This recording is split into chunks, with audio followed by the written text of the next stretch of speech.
Hello everybody. So today I want to talk about calculus. The topic that is about limit. So now I want to show you how to answer. We can use about theorem.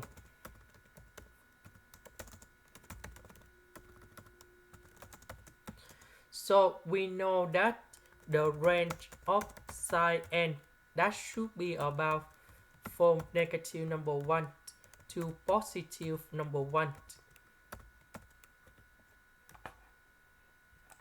But this is inside the absolute value. So the range of this one that should be about from number 0 to positive number 1.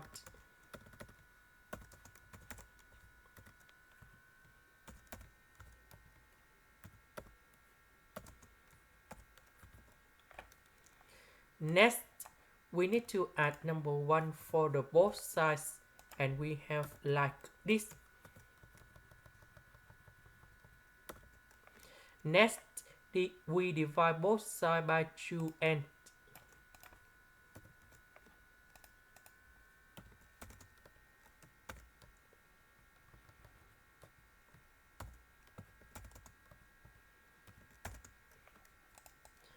Next, we put the limit for the both sides. So when n approach to positive infinity, this one will go to positive infinity. Number 1 divided by positive infinity, you got number 0.